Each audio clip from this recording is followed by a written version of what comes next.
Sir mic तो दे दीजिए। Mic में बंद नहीं करता हूं, पूर्व में भी आपको व्यवस्था दी थी, यहाँ कोई बटन नहीं होता। जय हिंद, जय संविधान। किस पे आपत्ति नहीं हो, सलामत दिया करो। चलो बैठो।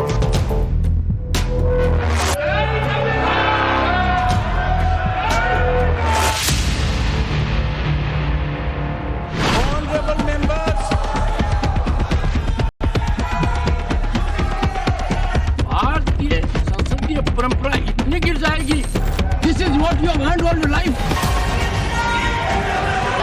राष्ट्रपति जी का अभिभाषण के बाद उसमें धन्यवाद प्रस्ताव के अलावा कोई और विषय पे चर्चा करने का परंपरा कभी नहीं रही है। हाउस स्थगित की जाती है। नमस्कार दर्शकों, मैं हूं नाविका कुमार और आप जुड़ रहे हैं मेरे साथ सवाल पब्लिक का शो पर। आज बहुत शोर हुआ कि राहुल गांधी का माइक म्यूट कर दिया गया। राहुल बोलना चाहते थे, लेकिन राहुल गांधी के मुताबिक डायरेक्ट मैसेज आ गया और शायद माइक म्यूट कर दिया गया। देश के करोड़ों लोगों को कोई भी ऐसा कहे तो 2 मिनट के लिए वो सोचने लगते हैं कि ऐसा है क्या, सचमुच ऐसा होता है क्या? क्या स्पीकर चाहे तो बिना वजह किसी संसद के सदस्य का माइक म्यूट कर सकते हैं? क्या प्रधानमंत्री, भले वो कोई पीएम हो, संसद के किसी सदस्य का माइक बंद करवा सकते हैं? अगर हाँ, तो क्या राहुल गांधी का माइक बंद करवाया गया? अगर नहीं, तो फिर राहुल गांधी ने ऐसा आरोप लगाया क्यों? क्या उन्हें संसद को चलने के नियम कानून नहीं आते? आखिर में बात है क्या? दर्शकों, अभी 2 दिनों पहले लोकसभा में नेता प्रतिपक्ष राहुल गांधी प्रधानमंत्री नरेंद्र मोदी के साथ दोबारा लोकसभा स्पीकर चुने गए ओम बिरला को उनके चेयर तक पहुंचाने आए थे। लेकिन आज फिर से संसद में वही पहले वाला हंगामा मच गया कि राहुल गांधी का माइक म्यूट कर दिया गया है।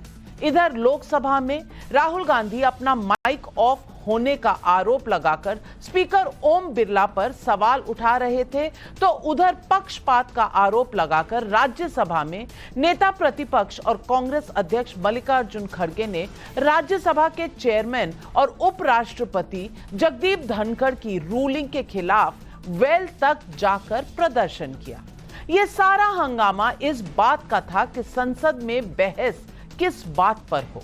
विपक्ष नीट पर चर्चा की मांग करके संसद की कार्रवाई में अपना एजेंडा चलाने की कोशिशें कर रहा था, तो परंपरा के मुताबिक राष्ट्रपति के अभिभाषण के धन्यवाद प्रस्ताव पर चर्चा होनी थी। सवाल पब्लिक का है कि संसद की कार्यवाही पर मनमानी कौन कर रहा है? नीट लाखों छात्रों से जुड़ा अहम मुद्दा है, उस पर संसद में चर्चा होनी चाहिए, इसमें कोई दो राय नहीं है। लेकिन क्या राष्ट्रपति के अभिभाषण पर चर्चा होने से रोकना उचित है? 18वीं लोकसभा अभी शुरू ही हुई है कि चेयर के फैसलों को कटघरे में खड़ा करने की कोशिशें भी देखी जा रही हैं। आपातकाल के खिलाफ लोकसभा में प्रस्ताव लाने के विरोध में कांग्रेस ने बाकायदा स्पीकर ओम बिरला को चिट्ठी तक लिख दी है। सवाल पब्लिक का है कि अपनी राजनीति के लिए संसद के फोरम को कौन हाईजैक करना चाहता है? यही है आज सवाल पब्लिक का।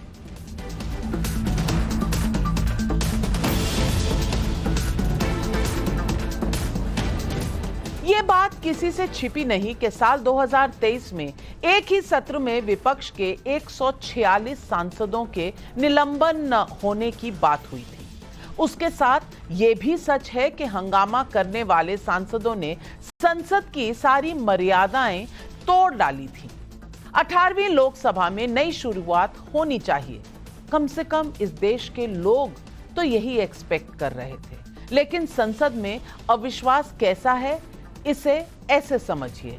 कांग्रेस इस बात को मुद्दा बना रही है कि राष्ट्रपति के 51 मिनट के अभिभाषण में राहुल गांधी को 6 बार और नरेंद्र मोदी को 73 बार दिखाया गया। इस बीच आज राहुल गांधी का माइक ऑफ होने का आरोप भी सामने आया है। देखिए कैसे। मैं सदन से आग्रह करूंगा कि आप प्रतिपक्ष के नेता हैं, आप संसदीय मर्यादाओं का पालन करेंगे, ऐसी मेरी अपेक्षा आपसे।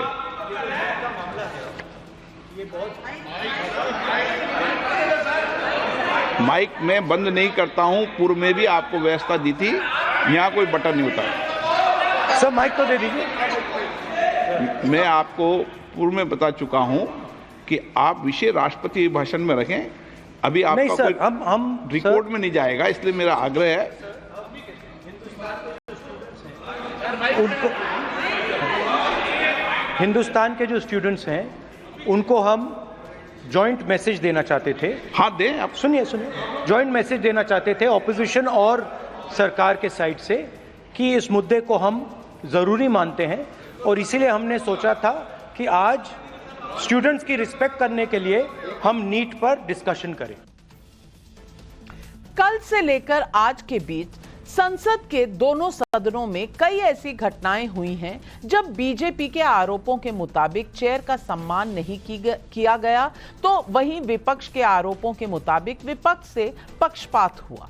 आप पहले एक एक कर ये दो घटनाएं देखिए, एक लोकसभा की, एक राज्यसभा की। जय हिंद, जय संविधान।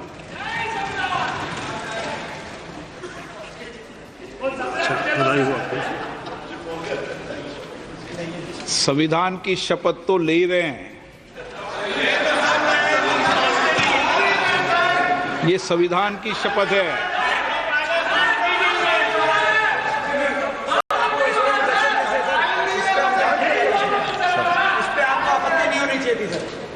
किस पे आपत्ति नहीं हो, सलाह मत दिया करो। चलो बेटो, चलिए।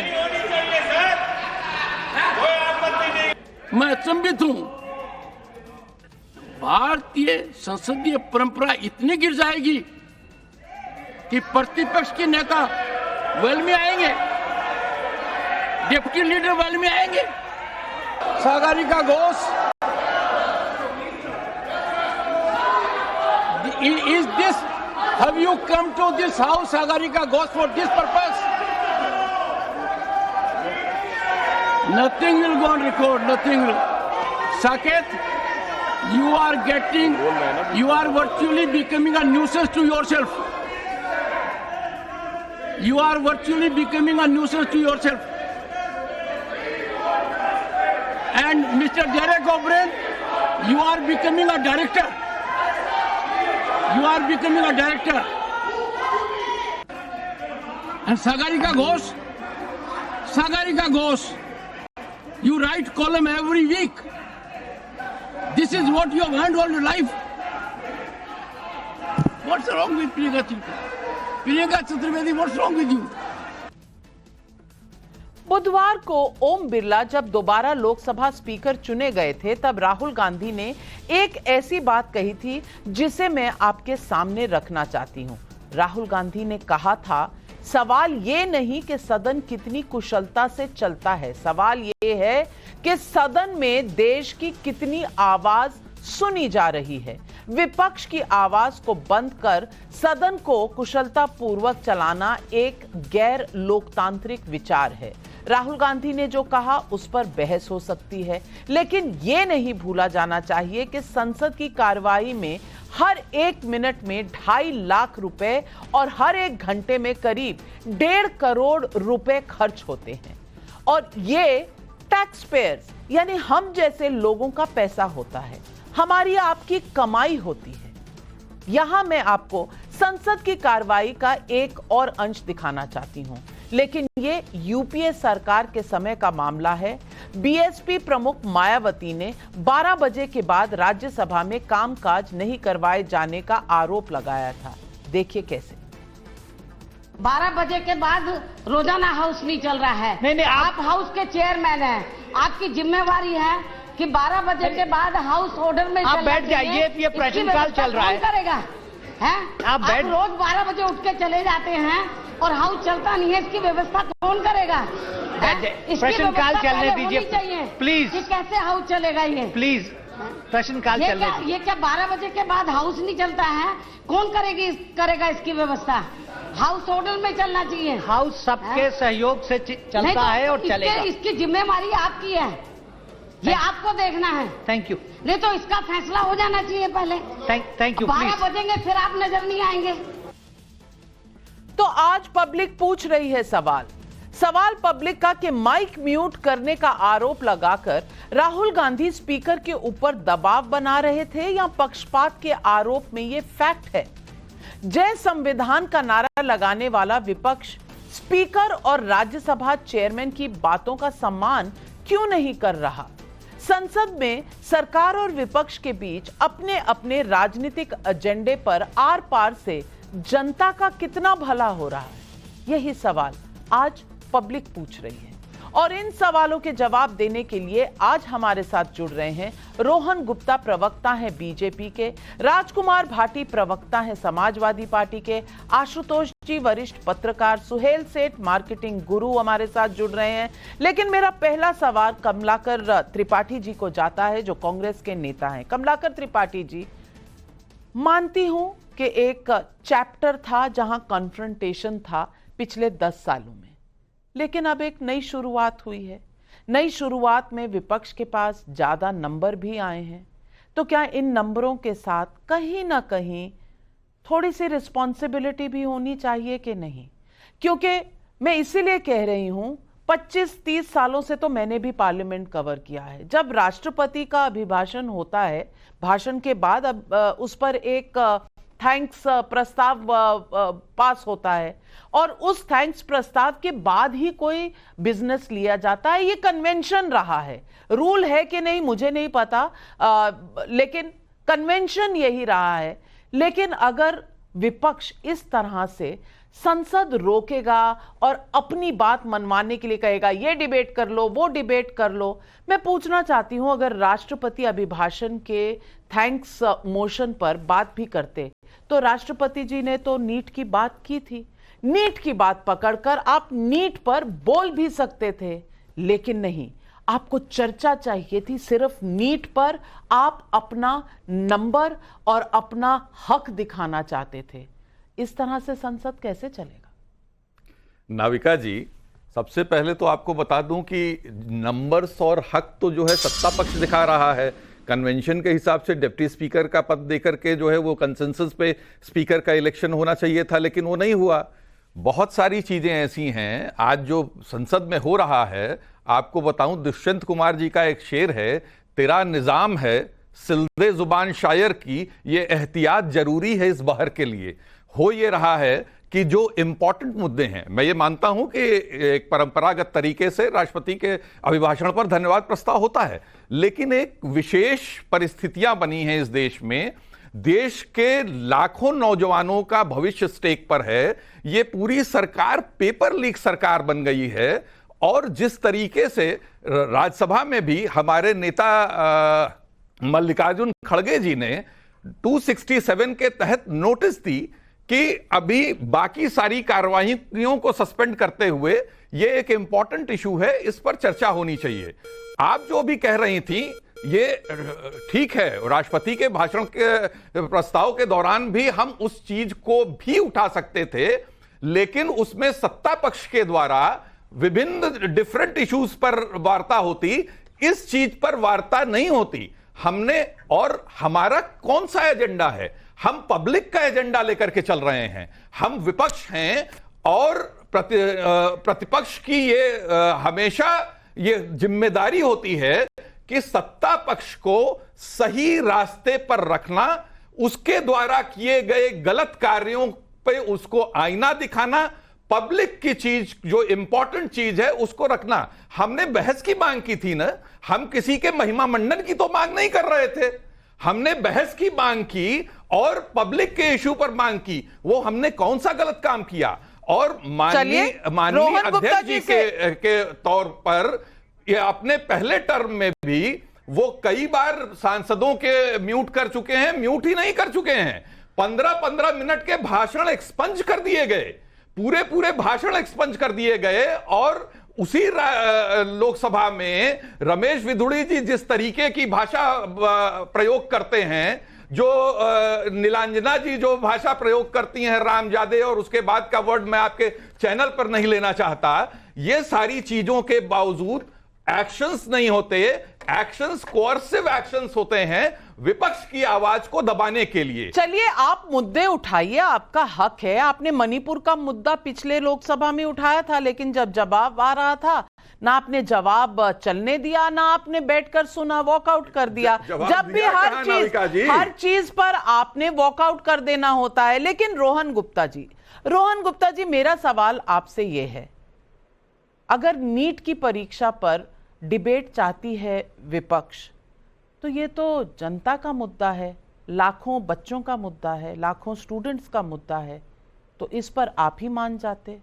आधे रास्ते आकर देश के मुद्दे को विपक्ष उठाना चाह रहा था, आप उठाने देते।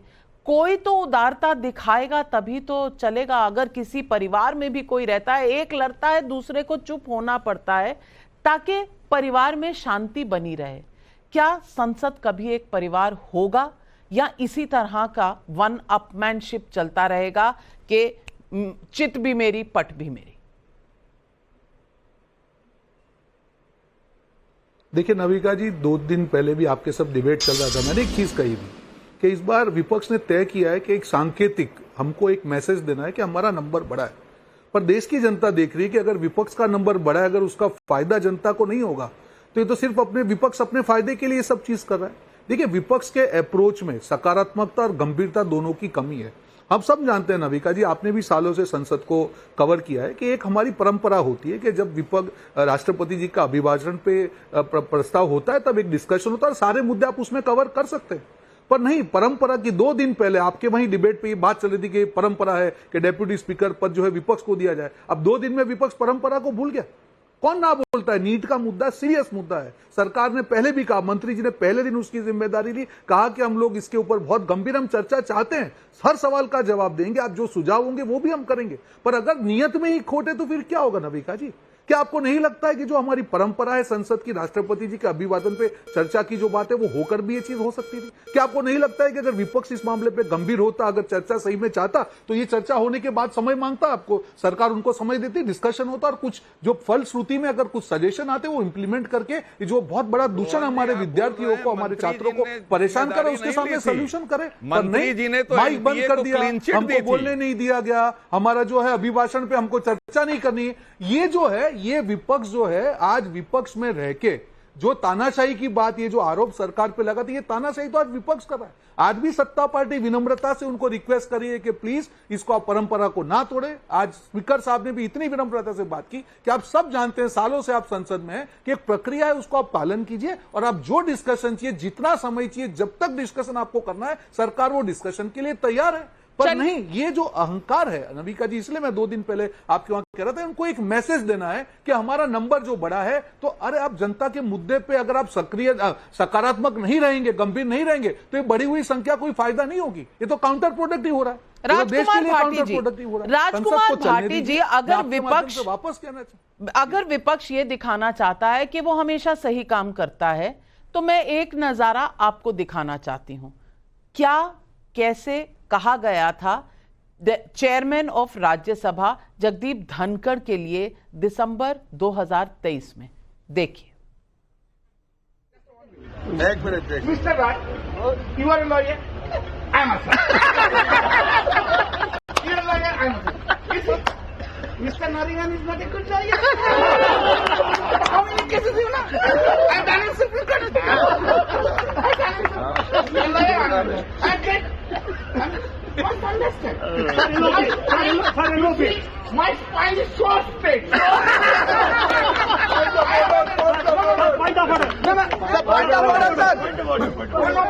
You Mr. Gandhi, you must Lok Sabha.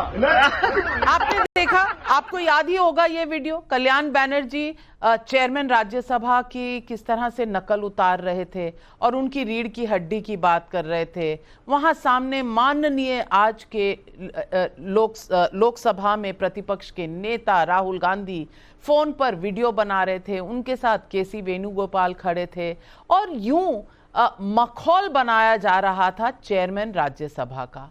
अब ये कोई आगाज तो नहीं था अच्छे रिश्ते बनाने का, लेकिन मैं कहना ये चाहती हूं कि दोनों तरफ से दोनों तरफ से खींचतान इतनी ज्यादा है कि एक दूसरे को कोई बर्दाश्त करना नहीं चाहता। इस बीच में जनता कहां आती है? जनता कहां है? क्योंकि आपकी पॉइंट स्कोरिंग, आपका मैच तो आपस में चल रहा है। किसको पूछ रहे हैं आप? नहीं, कुछ बिंदुओं पर आपकी चिंता एकदम वाजिब है, मैं उससे सहमत हूं। लोकतंत्र और संसद और सरकारों से कई और विपक्ष से भी कुछ मर्यादाओं की, कुछ परंपराओं के पालन करने की उम्मीद की जा सकती है, लेकिन सदन में और कक्षा में अंतर होता है, सांसदों में और छात्रों में अंतर होता है, और सभापति में और हेडमास्टर में अंतर होता है। जब सभापति हेडमास्टर की तरह सांसदों को बच्चों की तरह ट्रीट करेंगे, उन पे अपने अनुशासन का डंडा चलाएंगे, उन्हें धमकाएंगे और उनके साथ भेदभाव करेंगे। हमारे माननीय सभापति जी, मैं बहुत विनम्रता के साथ और बहुत उनका सम्मान करते हुए कहना चाहता हूँ, उनका व्यवहार कई बार संदेह पैदा करता है। वो एक सांसद के तो जय संविधान कहने पे भी उनके चेहरे पर तनाव आ जाता है, चेहरे पर गुस्सा दिखाई देने लगता है और वो उसे टोकते हैं, और दूसरा सांसद सदन में खड़े होकर गालियां देता है, असंसदीय भाषा का प्रयोग करता है, भारत की पंथ निरपेक्षता को खुली चुनौती देता है, एक पूरे समुदाय को गाली देता है, और वो मुस्कुराते रहते हैं। हमारे सभापति जी मुस्कुराते रहते हैं। जब इस तरह के व्यवहार हों, और सभापति जी अभी देखा आपने किस तरह सांसदों को, हाँ सबको सबकी सलाह की जरूरत नहीं है, बैठ जाइए, सलाह की जरूरत नहीं, बैठ जाइए। ये माननीय सांसद हैं, निर्वाचित होकर आए हैं, और सभापति पक्ष या विपक्ष का होता ही नहीं है। सभापति जब सभापति चुनने के बाद राजनीतिक पार्टी से उसका संबंध खत्म हो जाता है। उसे दोनों पक्षों को समान दृष्टि से देखना चाहिए, समान दृष्टि से डांटना डपटना चाहिए, समान दृष्टि से समझाना चाहिए, समान दृष्टि से समय देना चाहिए। जब 150 सांसद सदन से बहिष्कृत कर दिए गए हों, सदस्य निष्कासित कर दिए गए हों पिछले सत्र में, पिछले कार्यकाल में, तो संदेह पैदा होता है और ये सवाल पैदा होते हैं।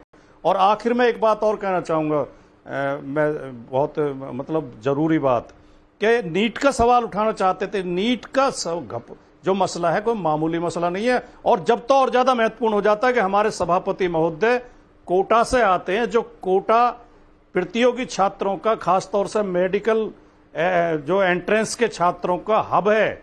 वहां पर लाखों की संख्या में छात्र प्रतियोगी परीक्षाओं की तैयारी करते हैं, एंट्रेंस की तैयारी करते हैं, और पिछले एक साल में कई दर्जन बच्चे आत्महत्या कर चुके हैं।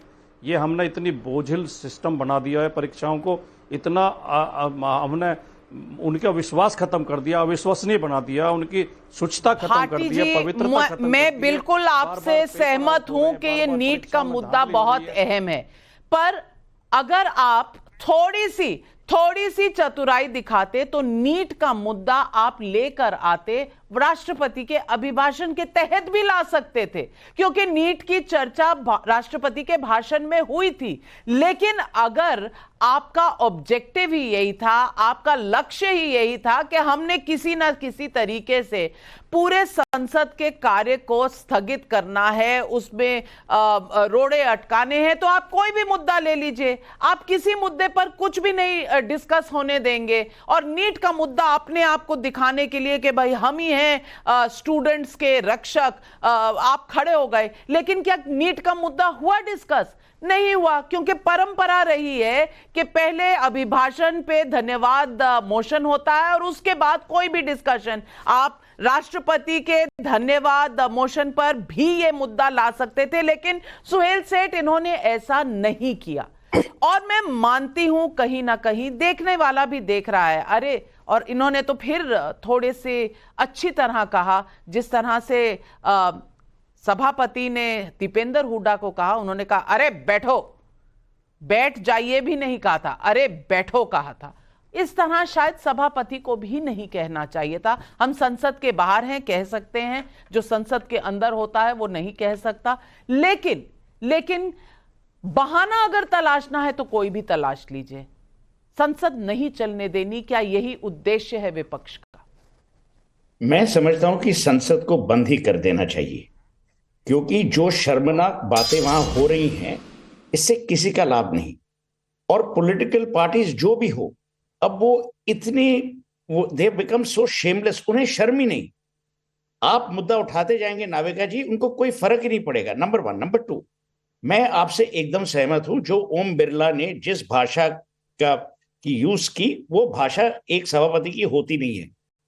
पर जो जगदीप धनखड़ जी हैं, जो हमारे उपराष्ट्रपति हैं, वो हर वक्त तहजीब और तमीज से पेश आते हैं लोगों से।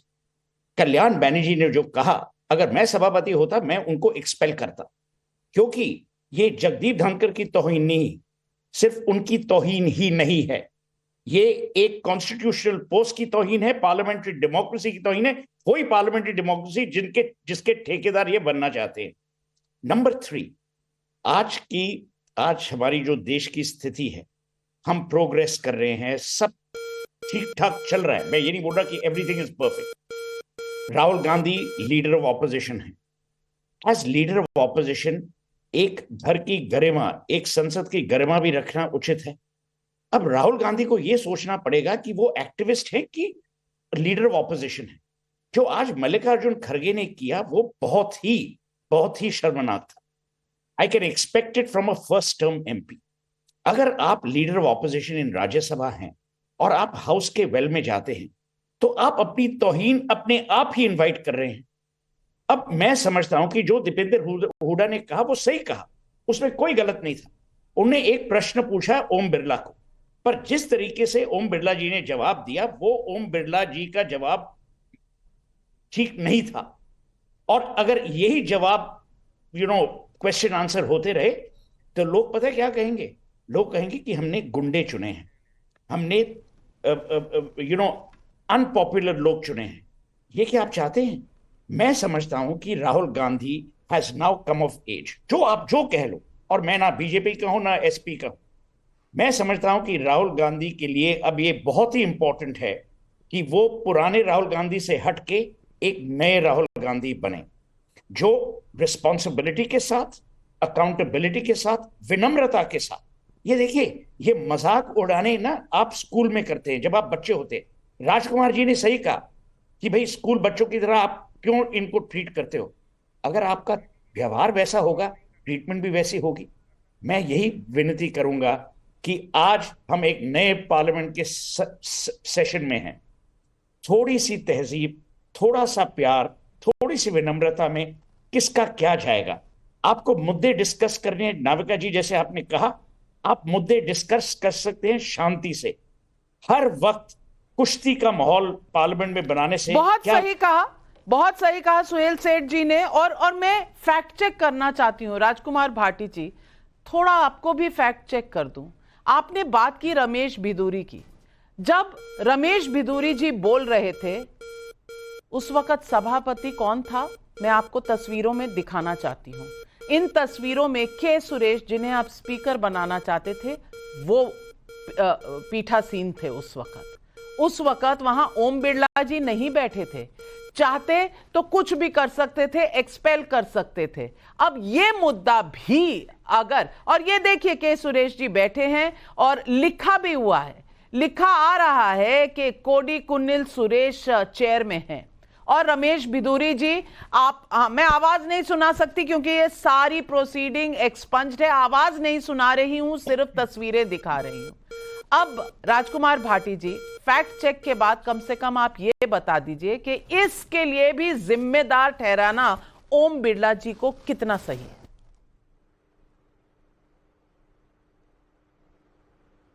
नहीं, ओम बिरला जी, मुझे पक्का बिल्कुल गारंटी ये नहीं है कि मुझे नहीं पता था उस समय पीठ पे कौन था, लेकिन ओम बिरला जी से शिकायत तो की गई थी बाद में। जो सांसद थे जिनके लिए अब शब्द कहे जा रहे थे, उन्होंने शिकायत तो की थी, उस पर भी तो कोई कार्रवाई नहीं हुई थी। राजनाथ सिंह जी तो खड़े होकर उन्होंने कहा था मैं इसके लिए माफी मांगता हूं। वहां पर सबसे सीनियर नेता थे, रक्षा मंत्री थे, उन्होंने माफी मांगी थी और पीठासीन थे के सुरेश, लेकिन आपने फैक्ट गलत रखा। अब ये परसेप्शन की बात है और आशुतोष जी, मैं आपसे पूछना चाहती हूं, एक परसेप्शन बना देना, ठीक है, कहीं कहीं गलतियां हुई होंगी, कहीं कहीं कोई कटु हुआ होगा, कहीं इधर से गलती, कहीं उधर से गलती। कोई ये नहीं कह सकता कि भाई 100% मेरा दामन पाक साफ है और दूसरे का दामन मैला है। दोनों तरफ से कहीं ना कहीं ज्यादतियां हुई हैं और ये पिछले 5 या 10 सालों में हमने देखा, उससे पहले भी देखा है। हम क्यों भूल जाते हैं कि हमने उससे पहले भी इस तरह के दृश्य लोकसभा राज्यसभा में देखे हैं। ये पहली बार नहीं है। लेकिन मैं पूछना ये चाहती हूं कि हर बार कह देना माइक ऑफ कर दिया था आपने, हर बार ये कह देना कि अरे भाई जो पीठासीन सभापति थे वो कहीं ना कहीं बायस दिखाते हैं, फेवरेटिज्म करते हैं, हर बार इसी बात को दोहराते रहना, विक्टिम कार्ड खेलते रहना, क्या ये कभी संसद को चलने देगा? क्योंकि अगर आज आगाज ये है तो अंजाम क्या होगा 5 सालों में?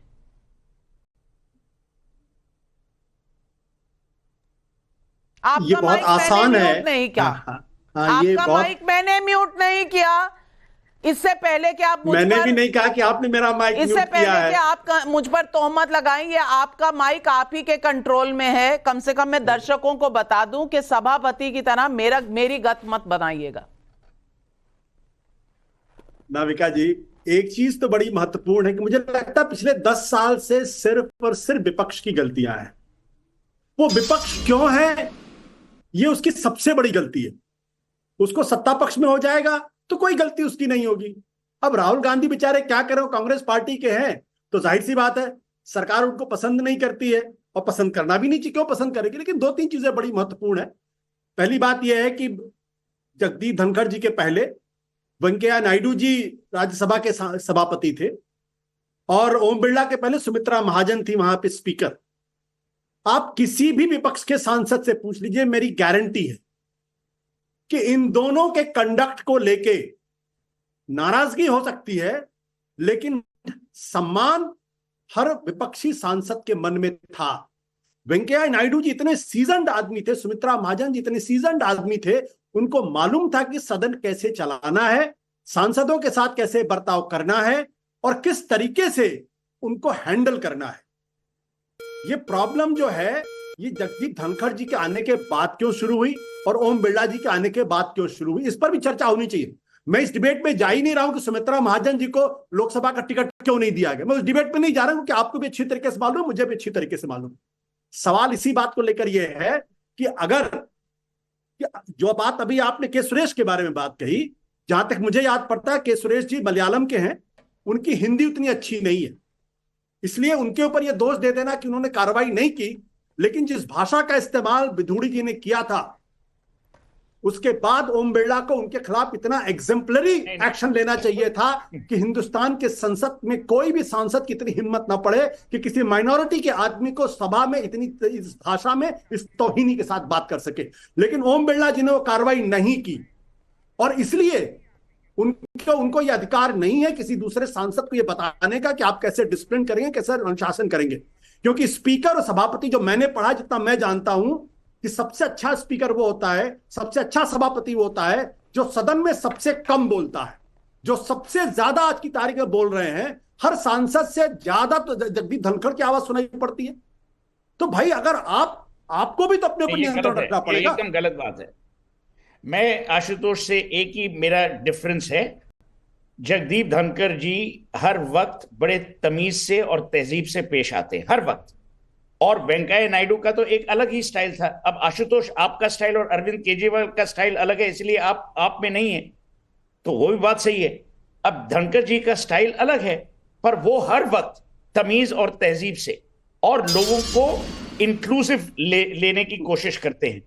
आज भी उन्होंने क्या कहा, सागरिका को कहा कि भाई सागरिका इसलिए आप आई हैं, आप इतने अच्छी वीकली कॉलम्स लिखते हैं। वो नहीं कहना उनको, he could have easily not said it. तो ये तुलना करनी कि भाई वेंकैया नायडू पहले थे, तब तो आप माउंटबैटन की तरफ भी चले जाइए ना, तो ये बात गलत है। आज के जो सिचुएशन है उसमें Ashutosh, the situation is as follows. हमने जो पारंपरिक तहजीब और तमीज थी वो हम खो बैठे हैं। अब दो ही ऑप्शंस हैं, या तो ये अखाड़ा बन जाए या ये संसद रहे। मैं समझता हूं कि जैसे नाविका जी ने कहा कि इतना पैसा खर्च हो रहा है और आपका और मेरा खर्च हो रहा है, इनका तो खर्च हो नहीं रहा, टैक्स पेयर का खर्च हो रहा है। इस खर्चे को हम कैसे ऑप्टिमाइज करें, ये है प्रश्न इस देश के सामने। और आशुतोष जी कभी कभी मुझे संदेह होने लगता है, आप तो मेरी तरह कभी पत्रकार हुआ करते थे, पार्लियामेंट भी जाते होंगे, अब आप कह रहे हैं भाषा समझ में नहीं आई। आप जानते हैं ना वहां सबके पास हेडफोन होते हैं, सबके पास हेडफोन होते हैं, अनुवादक होते हैं, ट्रांसलेशन चल रही होती है और हंगामा हो रहा होता है। और अगर के सुरेश जी वहां पीठासीन थे तो उनकी अपनी पार्टी के बहुत से लोग हैं जो बता देते हैं कि अरे भाई ये क्या कह रहे हैं। और मैं ये भी क्लियर कर दूं, रमेश बिदूरी जी के जो शब्द थे वो माइनॉरिटी छोड़िए, किसी के लिए भी ऐसे शब्द जो है वो नहीं इस्तेमाल होने चाहिए। और मैं पूरी तरह से कहती हूं कि उनकी गलती नहीं, उनको तो निकाल देना चाहिए था सदन से, क्यों नहीं निकाला। और उसका भी इल्जाम सिर्फ ओम बिरला, क्योंकि ये एक परसेप्शन बनाने की बात है कि हर गलती सभापति की होती है, जो सभापति सत्ता पक्ष का होता है। बोलने दीजिएगा। हाँ देखिए, आपने जो बात की बड़ी, यहाँ किसी ओम बिरला जी को या किसी जगदीप धनखड़ जी को डिसरेस्पेक्टफुल होने की बात नहीं है। हम सब लोगों को इस देश की संसद पर गर्व है, इस देश के लोकतंत्र पर गर्व है। वो हमारे भी स्पीकर हैं और वो हमारे भी सभापति हैं, तो डिसरेस्पेक्ट की बात नहीं है। बट डेमोक्रेसी के अंदर ये हमारे पास अधिकार है कि हम उनके बारे में बातचीत करें। मैं ओम बिरला जी की बात नहीं करता, मैं उस स्पीकर की बात कर रहा हूं जिन्होंने इतनी घटिया बात के बावजूद भी कोई कार्रवाई उनके खिलाफ नहीं की। और संजय सिंह को आपने आंख बंद करके 1 साल के लिए बाहर करा दिया। संजय सिंह का कंडक्ट अच्छा हो सकता, बुरा हो सकता, उसमें बहस हो सकती है, बट राम बिधूड़ी का जो कंडक्ट था वो दुनिया के किसी भी पैमाने पे सही नहीं था। न तो भारतीय जनता पार्टी ने उनके खिलाफ कार्रवाई की, न केंद्र की सरकार ने उनके खिलाफ कोई कार्रवाई की, न संसद ने उनके खिलाफ कार्रवाई की। और इसलिए संसद शर्मसार है। रमेश बिधूरी जी का जो स्टेटमेंट है उसने देश का सर झुकाया ही था, ऊंचा तो नहीं किया था। कोई एक्शन आज तक क्यों नहीं हुआ? नविका जी बिल्कुल, देखिए जो उनका कंडक्ट था, जो भाषा, और आपने सही कहा कि इसको किसी एक धर्म से जोड़ के नहीं, किसी के लिए भी संसद में जो भी हाजिर है किसी के लिए भी वो जो उन्होंने वाक्य यूज किया या जो बात कही वो नहीं होनी चाहिए। और शायद इसीलिए आज रमेश बिधूरी जो है संसद में नहीं है, शायद इसीलिए उनको वापस टिकट नहीं दिया गया होगा। मैं आज देखिए, आज की जो अभी हम बात कर रहे हैं, जो आपने बिरला जी के बारे में कहा, आज ओम बिरला जी के ऊपर, स्पीकर के ऊपर ये आरोप लगाना कि वो माइक बंद कर देते, जबकि उन्होंने बार बार ये चीज कि मेरे पास तो कभी ये बटन है ही नहीं। ये विपक्ष ने आज आरोप नहीं लगा, ये सालों से लगा रहे हैं। तो मुझे लगता है कि हर बार आरोप लगाने से तो अच्छा है नाविका जी एक बार इसकी जांच क्यों ना कर ले। और चैलेंज के साथ मैं कहता हूं कि अगर ये जांच में पाया जाए ये होता है तो जो भी आदमी उसके ऊपर सख्त से सख्त कार्रवाई होगी। ये तो अलाउड ही नहीं है।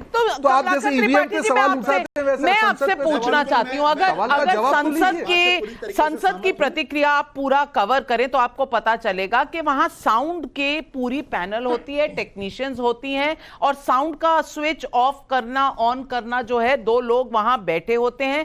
हर सांसद के सामने एक माइक होता है, माइक का नंबर होता है, क्योंकि हर सांसद की एक सीट होती है और जिसको बोलने का मौका दिया जाता है उसका माइक अप होता है। और ये इशारा होता है, बटन नहीं होता स्पीकर के पास, लेकिन ये इशारा होता है कि अगर अभी टॉपिक ऑफ डिबेट है धन्यवाद प्रस्ताव पर, अभिभाषण के धन्यवाद प्रस्ताव पर चर्चा, तो उस भाषण पर जो बोल रहे हैं उनका माइक चलेगा। उस भाषण पर जो नहीं बोल रहे हैं तो जो सभापति होते हैं वो कहते हैं कि भाई अभी कुछ रिकॉर्ड पे नहीं जाएगा। ऑटोमेटिकली सभापति को बंद नहीं करना पड़ता। ये ऑर्डर के लिए होता है ताकि जिस मुद्दे की डिबेट हो उस मुद्दे पर बात हो। अब इसमें एक आरोप लगाना, आरोप के बाद पर्सनल हो जाना और हमेशा कहना कि भाई लोकतंत्र का गला दबाया जा रहा है, हमें म्यूट किया जा रहा है, ये कितना सही है? नविका जी, पहली चीज आपको बता दूं कि कोई चीज ऑन द रिकॉर्ड नहीं जाना और माइक बंद होने में अंतर है। दूसरी चीज, अभी जो आपने कहा वो बात एकदम सही है, इशारों से काम होते हैं। और वो एक हमने बचपन में कविता पढ़ी थी, उसकी 2 लाइन है कि राणा की पुतली फिरी नहीं तब तक चेतक मुड़ जाता था। तो वो जो सत्ता पक्ष में बैठे हुए लोग हैं और जो सभापति होने के बावजूद विशेष पार्टीगत व्यवहार कर रहे हैं, उनके इशारों पर ये चीजें होती हैं। दूसरी चीज आपको मैं बता दूं, ये जितना प्रोपेगेंडा हो रहा है नहीं, यानी कि आप कह रहे हैं मोदी जी इशारा करते हैं, यहां से माइक बंद होता है, इतना नहीं, आप क्या कहना चाह रहे हैं? नाविका जी, अगर आप किसी के अंदर अपनी निष्ठाएं दिखाना चाहते हैं तो आप उसी की तरह एक्ट करते हैं जो वो जिस तरीके का चाहता है। अच्छा, तो यानी कि इस देश में अगर नहीं, आपके पास सबूत है तो दिखाइए, आपके पास सबूत है तो दिखाइए। अगर उनके पास सबूत है तो वो क्यों नहीं दिखाते हैं? वो सदन के मैनेजमेंट की जिम्मेदारी किसकी है? सत्ता पक्ष की है, जो स्पीकर है उसकी है। करने नहीं देंगे, आरोप आप लगा देंगे कि म्यूट कर दिया, परसेप्शन आप बना देंगे कि यहां सब कुछ बायस्ड है, और फिर कहेंगे चला क्यों नहीं रहे भाई संसद। इन सारी चीजों को हटा दीजिए। ये जो प्रोपेगेंडा हो रहा है ना, वो जैसे सेना में घुसपैठियों को डालने के लिए कवर फायर किया जाता है, उसी तरह से इंपॉर्टेंट मुद्दों पे यूजीसी नेट का एग्जाम कैंसिल होता है, नीट पर बहस ना हो, लोगों का दिमाग हटाने के लिए, विपक्ष को कटघरे में खड़े करने के लिए, जो विपक्ष सही चीज की मांग कर रहा है, विपक्ष को टेंटेड कर लेने के लिए ये सारा प्रोपेगेंडा किया जा रहा है, और आप उसी ट्रैप पे चले जाते हैं। मैं तो आपकी दाद दूंगी आपकी स्ट्रैटेजी की। राजकुमार भाटी जी, अगर विपक्ष को इस तरह से नहीं, अगर विपक्ष को इस तरह दिखाने के लिए कवर फायर दिया जा रहा है तो विपक्ष इस ट्रैप में फंस क्यों रहा है?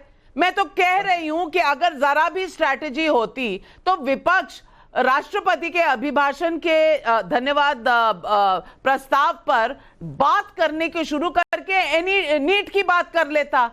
ये आपके ऊपर था, आप यूज कर लेते वो स्ट्रैटेजी। आपने नहीं की, आपके पास पूरा मौका था, आप सरकार को घेरते। आपने ये मौका गवाया क्योंकि आप हीरो बनना चाहते हैं, आप सिंघम बनना चाहते हैं संसद के अंदर। ये मेरा आरोप है आप पे। नहीं, ये बात बिल्कुल सही है जो अभी बहस चल रही थी कि माइक बंद करने का बटन सदन में ओम बिरला जी के पास नहीं होता है और चैनल पर नाविका जी के पास नहीं होता। ये बात सही है, लेकिन ये भी बात सही है कि सदन में भी माइक म्यूट किए जाते हैं और डिबेट में भी किए जाते हैं, और सदन में बिना ओम बिरला जी के इशारे के नहीं हो सकता और चैनल पर नाविका जी के इशारे के बिना नहीं हो सकता। हर चैनल में एक नाविका जी हैं जिनके इशारे पर म्यूट होते हैं। और जो अभी कमलाकर जी ने कहा खुद किया कि बिरला की पुतली फ्री बना रहे हैं कि मैं म्यूट करती हूँ, ये सारी आशुतोष जी की गलती है। नहीं, एक बात कमलाकर जी, मेरी आपसे विनती है, भाटी जी अपनी बात खत्म कर लें, फिर मैं सोहेल जी आ रही हूँ। जी भाटी जी। नहीं, कमलाकर जी ने एक कविता की पंक्ति बोली थी, मैं उसमें थोड़ा फेरबदल करना चाहता हूं कि बिरला की पुतली फ्री नहीं तब तक माइक रुक जाता है। ये होता है इशारा वहीं से। हमने ये भी देखा है कि पिछले सत्र में राहुल गांधी बोल रहे थे, जी देखिए मेरे साथ कितना अन्याय हो रहा है, कितना अन्याय हो रहा है मेरे साथ, और ये परसेप्शन बनाया जा रहा है कि यहाँ मैं सभापति जी की तरह माइक म्यूट करती फिरती हूँ सबका। ये परसेप्शन की बात है।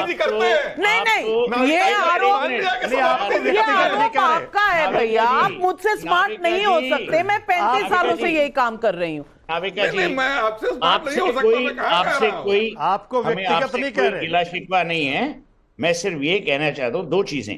एक तो कमलाकर जी ने इतनी बढ़िया बात कही, आप सिनेमा के स्क्रिप्ट लिखिए, क्योंकि इन लोगों को अगर इतनी अक्ल होती कैसे कंस्पिरेसी करनी है, कैसे ये करना है, तो आज का पॉलिटिक्स ही कुछ और दायरे पे चलता। नंबर 1। नंबर 2, आप तमाम तरीके के सजेशन देते हैं, कभी पार्लियामेंट बंद कर रहे हैं, कभी मुझे स्क्रिप्ट लिखवा रहे हैं। प्रेमचंद भी नहीं कर सकते थे जितना आपने इनको आज इतनी श्रेय दी है।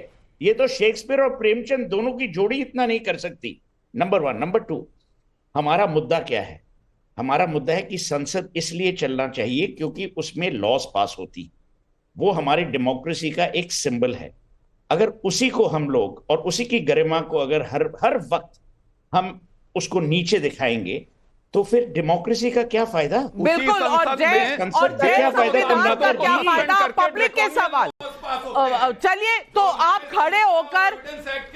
खड़े होकर विरोध करिए, नंबर लाइए, तोड़िए नंबर दूसरी तरफ से, अपनी साइड में लोगों को करिए ना, यही तो कन्विंसिंग का आपका काम है पॉलिटिक्स में। लेकिन जनता के सवाल, भाई देवघरे का नागपुर से सवाल है, राष्ट्रपति के अभिभाषण पर चर्चा की बजाय नीट का मामला उठाना क्या राष्ट्रपति की अवमानना नहीं है? अतुल कुमार सोनी का बिलासपुर छत्तीसगढ़ से सवाल, सदन में विपक्ष का लगातार चिल्लाना, सभापति पर झूठे आरोप लगाना, क्या इसी तरह विपक्ष संविधान को बचाना चाहता है? अरविंद गुप्ता का ग्वालियर से सवाल, क्या राहुल गांधी सस्ती लोकप्रियता के लिए माइक का बहाना बना रहे हैं? कश्यप वैद्य का वडोदरा से सवाल, विपक्ष को बोलने के बाद अगर वॉकआउट ही करना होता है तो माइक चालू हो या बंद क्या फर्क पड़ता है? युवराज पाटिल का सांगली महाराष्ट्र से सवाल है, अगर सदन में सब कुछ विपक्ष की मर्जी के अनुसार होना चाहिए तो बहुमत की सरकार का क्या मतलब होता है? और असित मोदी का मुंबई से सवाल है, अगर संसद की कार्रवाई हंगामे में धुल जाए तो सांसदों को अपनी उस दिन की सैलरी को लेने से इनकार नहीं करना चाहिए क्या? ये सवाल पूछ रही है आज पब्लिक। और मैं जानती हूं कि पब्लिक चाहती है इस देश में, नंबर ऐसे दिए हैं उन्होंने, चाहती है कि विपक्ष भी स्ट्रांग हो, विपक्ष के पास भी नंबर हो, एक चेक रहे जो सत्ता पक्ष है उसके ऊपर। और इसी तरह से इस देश के बहुत अनुभवी और विद्वान नागरिकों ने, वोटरों ने इस तरह का आज मैंडेट दिया है। लेकिन क्या विपक्ष संसद बचाओ, संविधान बचाओ की आड़ में सिर्फ हीरो बनने का खेल खेल रहा है, सिंघम बनने का खेल खेल रहा है? क्योंकि जनता का तो कोई भी मुद्दा सामने आया ही नहीं, सिर्फ मैं बड़ा या तुम, यही खेल चल रहा है। हमने पहले भी देखा, हम आज भी यही देख रहे हैं। क्या इसीलिए हमने नए चुनाव किए थे, नई सरकार और नया विपक्ष चुना था? ये सवाल आज पब्लिक पूछ रही है। आज अपने तमाम पैनलिस्ट का मैं धन्यवाद करती हूं। आज सवाल पब्लिक का शो पर बस इतना ही, लेकिन जाने